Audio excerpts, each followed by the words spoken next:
그 다음 질문 제가 읽어도 하나같이 질문이 길어요. 이렇게 읽어보겠습니다. 사무엘하 12장에 보면 나단 선지자가 다윗의 범죄를 책망하는 내용이 나옵니다. 사무엘하 12장 13절 다윗이 나단에게 이르되 내가 여호와께 죄를 범하였노라 하매 나단이 다윗에게 대답하되 여호와께서도 당신의 죄를 사하셨으니 당신이 죽지 아니하려니와. 다윗은 지적받은 죄를 시인하고 인정하는데 이어서 곧장 나단 선지자는 하나님께서 다윗의 죄를 사하셨다고 합니다.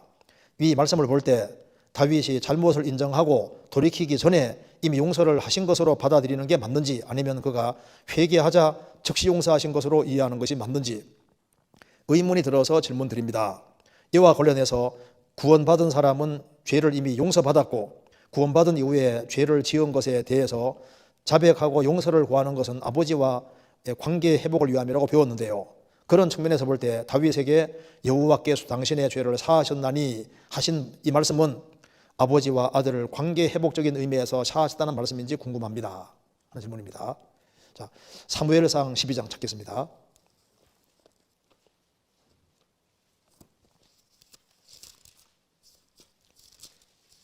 이 사무엘하 11장은 우리가 잘 아는 대로 다윗이 이제 범죄하는 내용이 나와 있습니다. 그러니까 우리아 아내를 범하고 우리아를 죽이는 내용이 나와 있잖아요. 사무엘하 12장 13절입니다.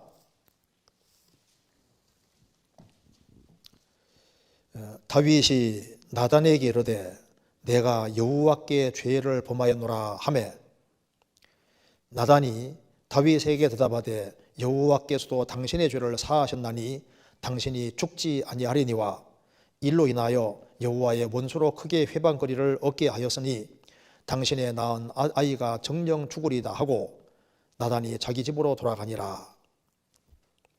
다윗이 이제 나단의 책망을 받고 내가 여호와께 죄를 범하였노라, 자기 죄를 확실하게 자백을 했습니다. 그러니까 나단이 다윗에게 대답하되 여호와께서 당신의 죄를 사하셨다, 당신이 죽지는 않을 거다, 그렇게 말씀했는데 질문 내용은 이 말씀을 볼 때 다윗이 잘못을 인정하고 돌이키기 전에 이미 용서하신 것으로 받아들이는 게 맞는지, 아니면 그가 회개하자 즉시 용서하신 것으로 이해하는 것이 맞는지 의문이 들어 질문드립니다. 어떻게 생각하세요? 자, 다윗은 살인죄와 간음죄를 짓고 난 이후에 구원의 즐거움이 깨져버렸습니다. 1년 동안 말은 못하지만 속으로 끙끙끙 앓았습니다. 근데 하나님 앞에 솔직하게 딱 토설하면 좋은데 하나님 앞에 감히 나가지를 못하는 거예요. 왜? 너무나도 엄청난 죄를 지었다고 생각하기 때문에 하나님 앞에 나가서 솔직하게 말을 할 수 있는 자신도 없고 속으로 막 계속 앓았던 거예요. 그래서 이제 이 죄 때문에 괴로워하고 힘들어하고 있었던 상황입니다. 그런 상황인데 이제 나단 선지자가 딱 얘기를 하니까 즉시 내가 여호와께 죄 범하였노라 그렇지 않습니까? 이제 그리고 하나님께서도 여호와께서도 당신의 죄를 사하셨다, 당 죽지 않을 거다. 다윗은 이 살인죄와 간음 짓고 죄 짓고 난 이후에 뻔뻔하게 살은 것이 아니고 그가 막 속이 타들어가고 답답하고 구원 즐거움이 깨졌고 아주 깜깜해서 너무너무 힘든 상황인 거예요. 이제 그런 상황이었기 때문에, 그런데 하나님 앞에 정말 나갈 수 있는 그런 자신이 없는 상황인 거예요. 이제 그런데 나단 선지자를 보내서 책망 딱 할 때 하나님이 자기를 책망하는 것이라는 것을 알고 즉시 자기 죄를 인정하고 딱 돌이키잖아요. 그러니까 이렇게 즉시 용서를 받는 겁니다. 자, 요걸 배경으로 쓴 것이 성경에 많이 있는데 그 중에 한번 찾아봅시다. 여기 시편 32편입니다.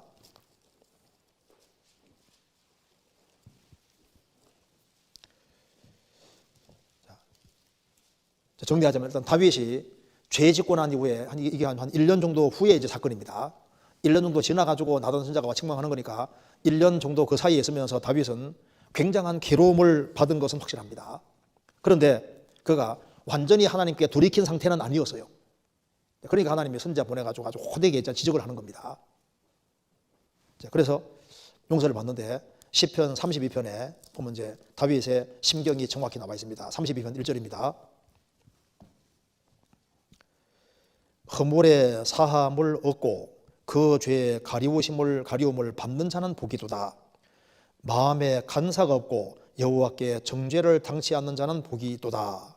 그 다음에 이제 자기 상황을 설명하고 있습니다. 내가 토설치 아니할 때에 종일 신음함으로 내 뼈가 쇠하였도다. 주의 손이 주야로 나를 누르시오니 내 진액이 화하여 여름 가물의 마름같이 되었나이다. 내가 이르기를 내 허물을 여호와께 자복하리라 하고 주께 내 죄를 아뢰고 내 죄악을 숨기지 아니하였더니 곧 주께서 내 죄악을 사하셨나이다. 그러니까 다윗이 1년 동안 이제 이게 이제 끙끙 앓기만 했는 거예요. 앓으면서 내가 토설치 아니할 때는 총리를 신음함으로 내 뼈가 쇠하이도다. 주님은 계속 누르잖아요. 그러니까 주의 손이 주야로 나를 누르시오니 내 진액이 화하여 여름 가물의 마름같이 되었나이다. 속으로 끙끙 싸매고 있는 겁니다. 그때 하나님 나단 선지자 보내가지고 책망을 하니까 때가 됐다 생각하고 그때 솔직하게 다 털어놓고 얘기를 하는 거예요. 그래서 내가 이르기를 내 허물을 여호와께 자복하리라 하고 주께 내 죄를 아뢰고 숨기지 아니하였더니 그 다음에 곧 주께서 내 죄의 악을 사하셨나이다. 책망받았지만은 즉시 돌이키니까 인정하고 돌이키니까 곧 사하셨나이다. 지금 이게 사무엘하 12장 내용과 똑같은 겁니다. 그래서 그는 한 1년 정도 엄청난 고통 속에 있었고 그래서 자신이 정말 돌이켜야 된다는 상황을 이미 다 알고 있고 하나님 앞에 나가서 솔직하게 자기 상태를 인정해야 된다는 걸 이미 알고 있는 상태인 거예요. 그런데 나단 선지자가 책망당하고 하니까 이제 그대로 다 시인을 하고 돌이켰잖아요. 그러니까 주님께서 즉시 용서해 주신 겁니다. 그렇지만은 그리고 이제 다윗은 용서는 받았지만은 징계는 못 피했잖아요.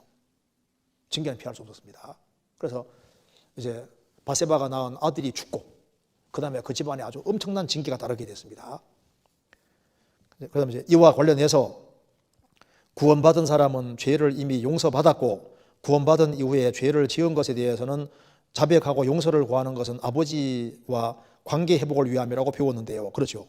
왜 그러냐면 죄 사함을 얻으라 그리하면 성령을 선물로 받으리니. 그러니까 하나님은 심판자고 나는 죄인이었는데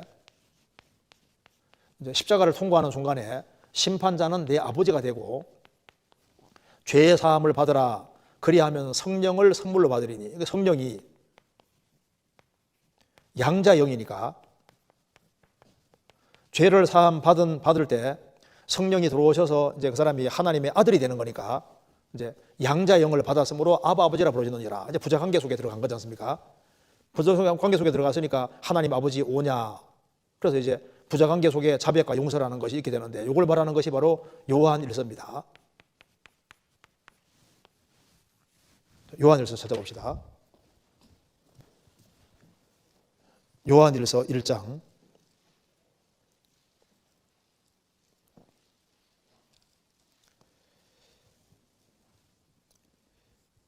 1장 5절입니다. 우리가 저에게서 듣고 너희에게서 나는 소식이 이것이니 곧 하나님은 빛이시라. 그에게는 어둠이 조금도 없으시니라. 만일 우리가 하나님과 사귐이 있다고 어두운 가운데 가면 거짓말을 하고 진리를 행치 아니하며니와. 이제 구원받은 이후의 신앙생활은 아버지 아들 간의 친밀한 사귀는 생활인데 친밀한 사귐이 되기 위해 어떻게 되느냐. 9절에 만일 우리가 우리 죄를 자백하면 저는 미쁘시고 이루어사 우리 죄를 사하시며 모든 불의의 소리를 깨끗게 하실 것이요.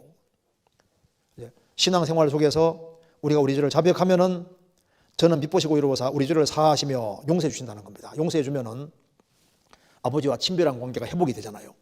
그리고 모든 불의의 소리를 우리를 깨끗게 하실 것이요. 죄 짓게 된 상태로 다시 만들어 주시는 겁니다.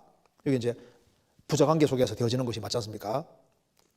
자, 그런 측면에서 볼 때 다윗에게 여호와께서도 당신의 죄를 사하셨나니 하신 이 말씀은 아버지와 아들 관계의 회복적인 의미에 사하셨다는 말씀하신 것이 궁금합니다.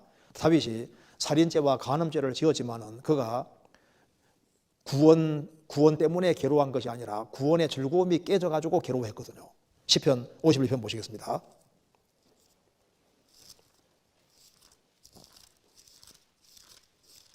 시편 51편 12절입니다. 주의 구원의 즐거움을 내게 회복시키시고 자원하는 심령을 주사 나를 붙들어서 그러하면 내가 범죄자에게 주의 도를 가르치리니 죄인들이 죽게 돌아오리이다. 여기 다윗은 13절에서 죄인들 얘기를 하고 있는데 자기는 비록 죄를 지었지만은 자신을 죄인이라고 얘기를 안 하잖아요. 여기 죄인들이 죽게 돌아오리이다 이렇게 말했는데 다윗은 지금 살인죄와 간음죄를 짓고 난 이후에 지은 시입니다. 시편 51편이. 그런데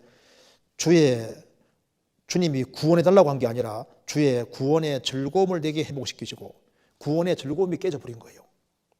그래서 그가 정말 뉘우치고 돌이킴으로 해서 다시 구원의 즐거움이 회복이 된 겁니다. 주의 구원의 즐거움을 내게 회복시키시고 자원하는 심령을 주사 나를 붙들어서 그러하면 내가 범죄자에게 주의 도를 가르치리니 죄인들이 죽게 돌아오리이다. 그래서 다윗이 비록 죄를 지었지만은 돌이켰을 때 징계는 받았지만은 주님이 또 계속 사용해 주셨잖아요. 그래서 이제 그런 측면에서 볼 때 다윗에게 여호와께서도 당신의 죄를 사하셨나니 하신 말씀에서 아버지와 아들의 관계 회복적인 의미에 사하셨다는 말씀인지 궁금합니다. 시편 51편에 보면 그렇게 이해될 수 있습니다.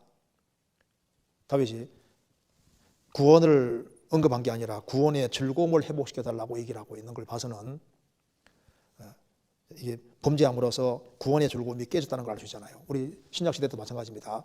구원받은 사람이 큰 죄를 지으면 구원의 즐거움이 깨져버리는 거예요. 그래서 정말 돌이킬 때 또 친밀한 사귐이 되는 겁니다. 그렇잖아요. 그렇게 이해를 할 수 있겠습니다.